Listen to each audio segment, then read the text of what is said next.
CBSE के board result की प्रतीक्षा में बैठे मेरे प्यारे बच्चों, मैं आपको कुछ बातें बताना चाहूँगा जो सीबीएसई बोर्ड के एग्जामिनेशन के रिजल्ट को डिले करता है। आप प्रूफ देखना चाहें तो स्क्रीन पर जरा बैकग्राउंड में देख लीजिए, यह एनडीटीवी की रिपोर्ट है और ये सिर्फ एक रिपोर्ट नहीं है। इसको लेकर इंडियन एक्सप्रेस ने भी न्यूज़ दिया है, टाइम्स ऑफ इंडिया ने भी न्यूज़ दिया है, टाइम्स ऑफ इंडिया के अलावा टाइम्स नाउ ने भी न्यूज़ दिया है। कहा है कि जो बोर्ड एग्जामिनेशन के रिजल्ट हैं कब आएंगे, साफ साफ बताया जा रहा है कि इसको सेकेंड से थर्ड वीक ऑफ मई में ही पब्लिश किया जाएगा, जब लोकसभा इलेक्शन के जो दौर हैं वो अभी ईज आउट हो रहे होंगे और उस समय थोड़े से समय के लिए विराम की स्थिति में होंगे। लोकसभा के इलेक्शन का जो दौर होगा और उस बीच में ये रिजल्ट निकाल देना सीबीएसई के लिए आसान होगा। अब आपके जेन्युइन क्वेश्चन हो सकते हैं कि क्या रिजल्ट ये बन गए हैं, तो ये रिजल्ट तो नियरली बन गए हैं, रिजल्ट रिवाइज हो चुके हैं। तो बताया ये भी जाता है कि ये रिजल्ट रिवाइज हो चुके हैं, अच्छी तरह से कंप्लीट भी हो गए हैं। रिजल्ट को लेकर क्या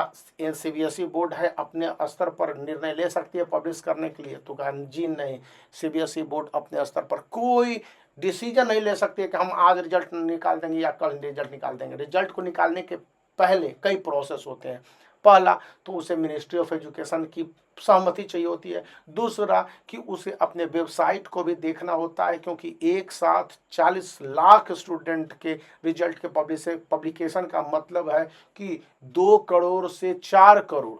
10 गुना ज़्यादा स्टूडेंट, टीचर, एग्जामिनर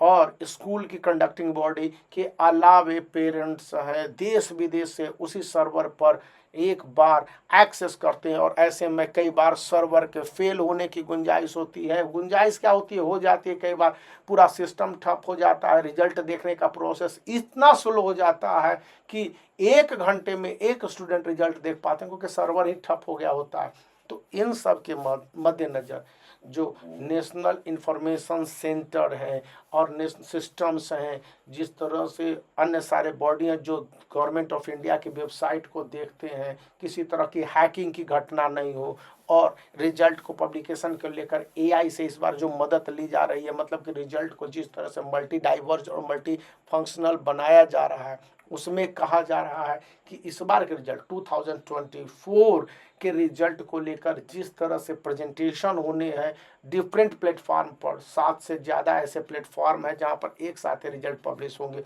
तो उनको भी काफ़ी हद तक एक सटीक इन्फॉर्मेशन चाहिए होता है, एक अच्छा इन्फॉर्मेशन चाहिए होता है और पूरी तरह से कंप्लीट बैंडविड्थ के साथ काम करने होते हैं। तो उसमें जितने भी रीजनल सेंटर होते हैं सीबीएसई के और सीबीएसई का हेड ऑफिस होता है, उनके बीच में तालमेल की बात होती है। तो अभी तो कहा जा रहा है जैसे कि ये वेबसाइट है सीबीएसई की, उसके ही मेंटेनेंस का वर्क चल रहा होगा।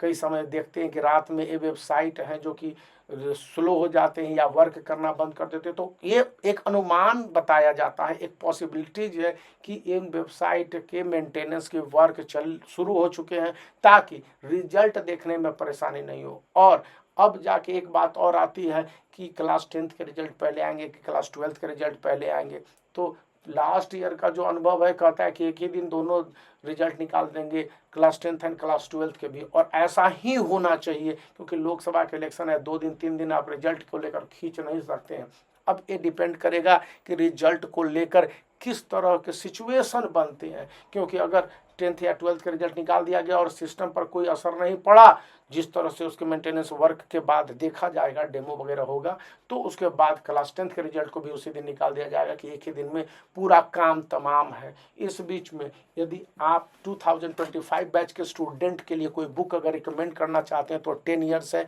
जिसमें कि क्वेश्चन आंसर सॉल्व हैं, 10 ईयर्स के क्वेश्चंस हैं, डिफरेंट सेट के क्वेश्चंस हैं, डिफरेंट सेट के आंसर्स हैं, सीबीएसई के मार्किंग स्कीम के हिसाब से आंसर लिखने के तरीके और बहुत कुछ बताए गए हैं, जिसको कि आप इस बुक में देख सकते हैं। इसका लिंक इस वीडियो के डिस्क्रिप्शन में है और इसके साथ यह भी बताया गया है कि स्टूडेंट अगर इस बुक को भी लेकर फॉलो करते हैं तो काफ़ी आगे जा सकते हैं। तो आप वीडियो को लाइक कर दीजिए, चैनल को शेयर कर दीजिए, सब्सक्राइब करना याद रखें।